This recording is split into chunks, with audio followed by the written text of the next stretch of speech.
Hi folks, CA Chaitanya here. So today we'll discuss about long-term capital gains, especially with respect to sale of immovable property.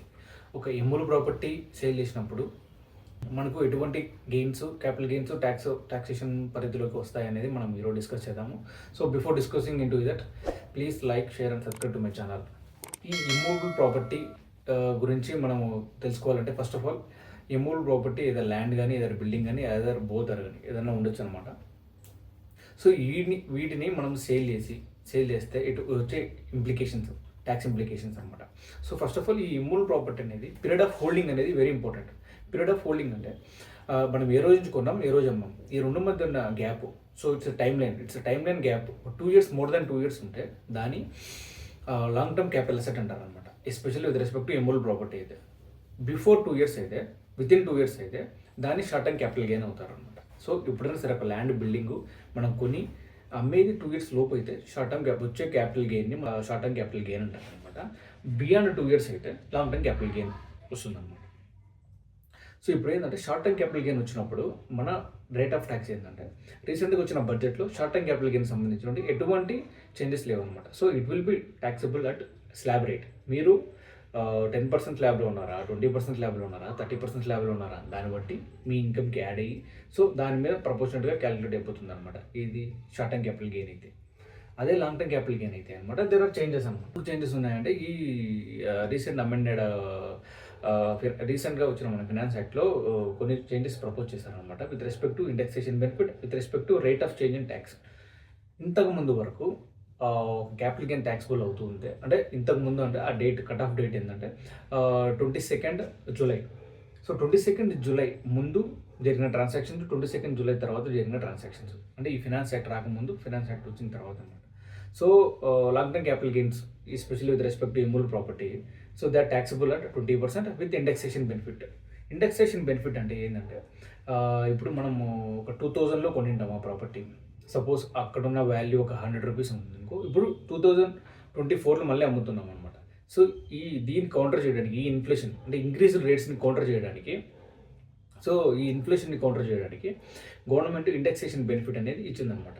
So ఒకవేళ మనము indexation benefit తీసుకొని దాని మీద 20% tax అనేది మనం కట్టాల్సి వచ్చేది అనమాట. ఇంతకుముందు ఫినాన్స్ యాక్ట్ రాకముందు. అదే ఫినాన్స్ యాక్ట్ వచ్చిన తర్వాత అనమాట ఇక్కడ 3 ట్రాన్సాక్షన్స్ జరుగుతాయి అనమాట. అసలు ఫినాన్స్ యాక్ట్ రాకముందు నువ్వు అమ్మడం, కొనడం ఏమైనా చేస్తే అప్పుడు ఏం ట్యాక్స్ పడుతుంది. ఫినాన్స్ యాక్ట్ రాకముందు కొని ఫినాన్స్ యాక్ట్ వచ్చిన తర్వాత నువ్వు అమ్మితే అప్పుడు ఎటువంటి ట్యాక్స్ రేట్ మీకు అప్లికబుల్ అవుతుంది. సో ఈ పర్చేసు సేలు ఆఫ్టర్ ఫినాన్స్ యాక్ట్ 2024 అంటే 22nd July ఈ కట్ ఆఫ్ డేట్ తర్వాత వచ్చిన తర్వాత మీరు జరిగిన సేల్ పర్చేస్ ఏమైనా చేస్తే అప్పుడు ఎటువంటి ట్యాక్స్ పడుతుందో ఇప్పుడు చూద్దాం అనమాట. ఇప్పుడు మనము sale and purchase before 22nd July చేసామనుకున్నాం. అప్పుడు మనకు ఈ సినారియోలో మనకి 20% ట్యాక్స్ అప్లికబుల్ అవుతుంది. మనం ఇండెక్సేషన్ బెనిఫిట్ తీసుకోవచ్చు అనమాట. ఇది ఒక సిచ్యువేషన్ అనమాట.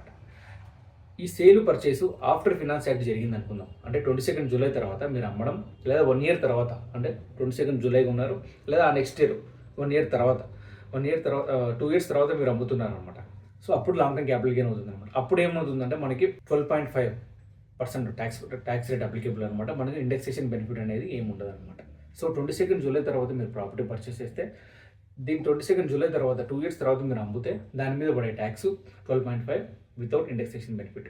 ఇక్కడ ఏంటంటే ఇంకొక సిచ్యువేషన్ ఏంటంటే if you purchase before 22nd July 2024 and you sold after 22nd July 2024, then మీకు 2 options ఇచ్చింది అనమాట government.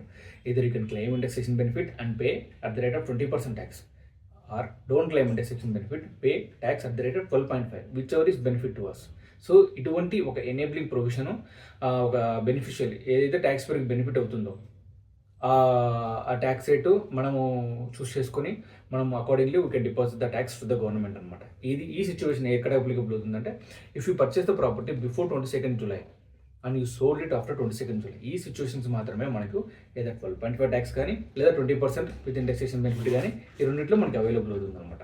So to know more updates about income tax and all and with respect to long term capital gains and all, so you can contact to us. Also, please like, share, subscribe to my channel.